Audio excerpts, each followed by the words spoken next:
What's up, YouTube? Series here. Now, here is my throwback segment where I talk about the films that turns 10, 20, and 30 this week. All right. The films celebrating their 10th anniversary, we got the Zac Efron film, That Awkward Moment. Now, this is about best pals, played by Zac Efron, Miles Teller, and Michael B. Jordan, uh, or pretty much say Efron and Teller, who finds out like they're ends up learning that the marriage of their best friend, Mikey, played by Jordan, is over here, and so they gladly welcome back into their circle, and the three men make like a pact to have like fun and avoid commitment here. But of course, all three of them find themselves involved in a serious relationship here. Now, that moment I would say was a pretty decent, charming little film. This of course this was Michael B. Jordan and Miles Teller before, like literally a year before they did Fantastic Four together. Which yeah, we saw how that one turns out. And I actually have like because I have like I guess 1,000 subscribers now. I could actually share my screen. Have this cool thing where I can now share my screen. I'm gonna actually show you. Let's see, share my screen window.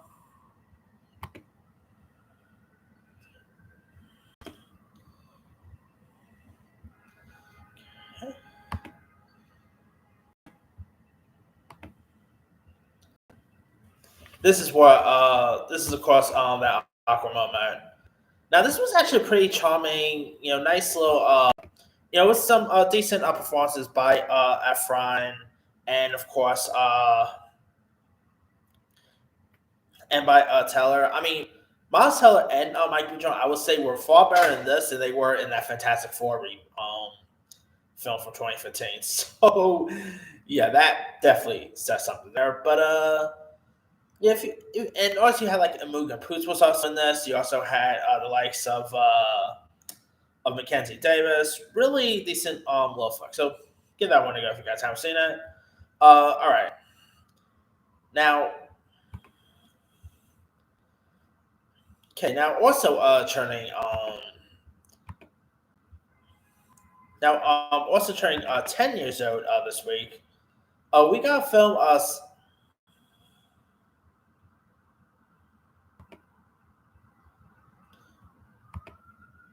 all right. Let me stop sharing. Back. All right. Now another film that turns 10 years old this week. We got a little film here, which is simply titled "At Milton."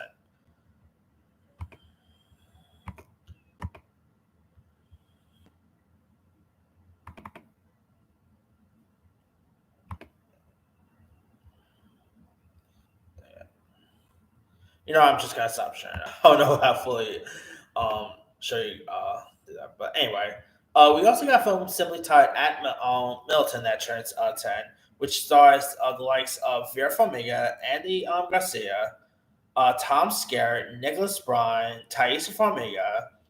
Now, the film was directed by Adam Rogers and follows a man and a woman as they meet and fall in love while taking their children on a college tour. This was actually a really nice little charming film. Like Andy Garcia and Vera Farmiga both play their parts really well, really decent chemistry. And of course, it was really cool seeing Thaisa Farmiga playing portraying the daughter of Vera Farmiga, which is funny because they're actually sisters rather than. I always thought they were mother and daughter, but they're actually sisters in real life.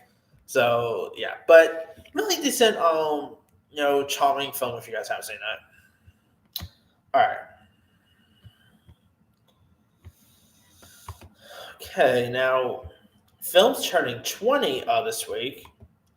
All right, we got the film The Big Bounce. Oh boy, let me see, Big Bounce. Okay. Now, if you guys remember the big bounce that came out back in like 2004, this of course starred the likes of Morgan Freeman, Owen Wilson. You also had Sarah Foster was also in this, and it's really interesting. Story here. It's about like a beach bum and petty criminal Jack Ryan, uh, played by Wilson, who gets into a fight while working at a construction site owned by corrupt developer Ray Ritchie, played by Gary Sinise. And the cops want him out of like Hawaii, but this judge, Walter Cruz, played by Freeman, pretty much intervenes and hires Jack to work odd jobs here. And it's not really that good of a film. You had the likes of Sarah Foster, Gary Sinise, Charlie Sheen was also in this. You had some really decent, decent supporting players, but it's just not all that good. It's definitely did not really have that much last to it. I always found this to be a tad bit boring. It really didn't really do anything that piqued my interest. Like the only best part about it was seeing Willie Nelson popping up, and hey, who don't love Willie Nelson there? So yeah, not really that good of a film there. All right. Also turning 20, we got The Perfect Score, which was directed by Brian Roberts, who's directed classics such as Norbit, Good Burger, A Thousand Words, and it starred former Marvel co-stars Chris Evans and Scarlett Johansson. Obviously, years before they will go on to be in Marvel together. Now, in the Perfect Score, it's about a group of six New Jersey high school students whose futures will be jeopardized if they fail the upcoming SAT exam, and they conspire to break into a regional office of the Lawrence Township, New Jersey-based educational testing service, which prepares and distributes the SAT, and they decide to steal the answers of the exam so they can all get perfect score. And I admit this. There was always some great teen comedies of the early 2000s. If you want to see a better 2000s comedy, I recommend Chris Evans' first film, not a teen movie. But this one was just. I was never a fan of this. Not a teen movie was a better one. I mean, this really didn't have that much laughs to it. Really didn't. It wasn't as funny as, let's say, something like American Pie or anything like that. It's I just was not a fan of it. Really felt like if John Waters, not John Waters, John Hughes directed. Uh, really felt like a John Hughes director ripoff. Really, I mean, I feel like this movie would probably been better if it was if John Hughes had anything to do with it. But yeah, this just felt like those ripoffs of those of A's teen movies we've seen before, and it's yeah, I was just not too big of it. Anyway, uh, now also turning 20, we got You Got Served. Now this is of course starring the likes of Marcus Houston, Omari Granberry, uh, and and of course the plot follows a group of dancers who take part in a street dancing competition. I love You Got Served. I mean, the early 2000s was a really cool time for iconic dance movies. Like there was Stump the Yard, there was Save the Last Dance, which is a great one. You Got Served definitely has lots of fun moments to it. It's really entertaining.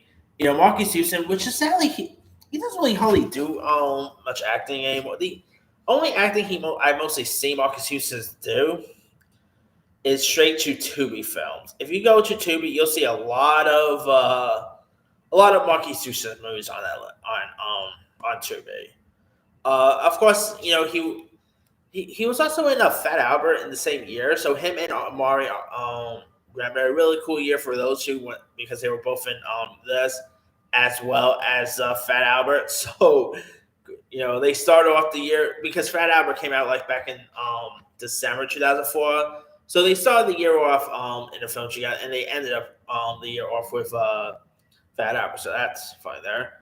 But yeah, I quite enjoyed this one. It's definitely some of the dance choreographies was pretty cool.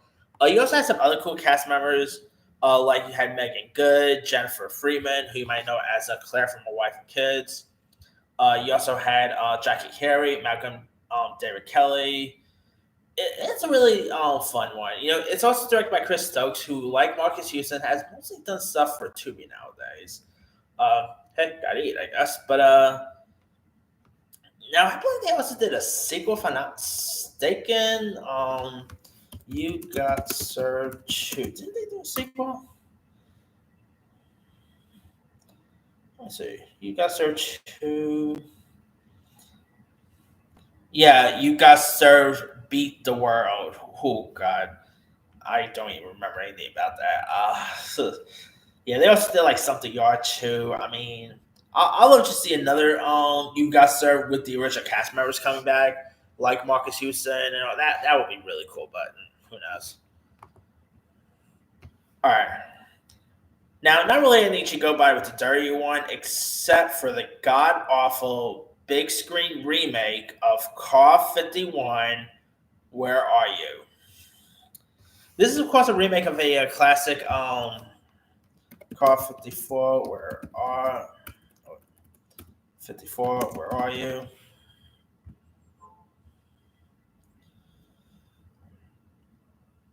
Yeah, of course, this is a remake of a classic like 1970s or 60s TV show. This also had the likes of Rosie O'Donnell, Fran Drescher. Funny enough, Rosie O'Donnell was also in the Flintstones that year, so she literally did not one but two movies based on an iconic TV show here. You also had Nipsey Russell, who played the Tin Man in the Wiz. I mean, I remember watching like the original series on like MeTV and stuff like that, but the film adaptation is awful. I mean, there's been lots of film adaptations of iconic '60s, '70s TV shows. Some good. I quite enjoy Dukes of Hazzards and Starsky and Hutch, but some not so good, such as like the Honeymooners, the Bewitched remake. Oh boy, there's some not so great ones. Most recent, Rob Zombie's The Munsters. Whew. And this one takes the cake. It's just, it's awful. It's definitely one of the few comedies I was never a fan of. You got John C. McClane, who I love. John C. McClane. You might remember him from like Scrubs fame, but yeah, this just it's not so good. The laughs doesn't hit right. I mean, I believe this actually scored a couple of Razzies, if I'm not mistaken, and it actually has like 0%, if I believe. So yeah, it's just not that good a remake. So anyway, but that's pretty much it there. Let me lead you guys. Which of these films stand out to you the most? To me, the 10-year one is going to That Awkward Moment. 20-year one is You Got Served. And frankly, nothing for the 30-year one because Call 54 is definitely not one that stands out. Drop comments below. Don't forget to like, subscribe, hit that bell for notification. This is Timmy signing out.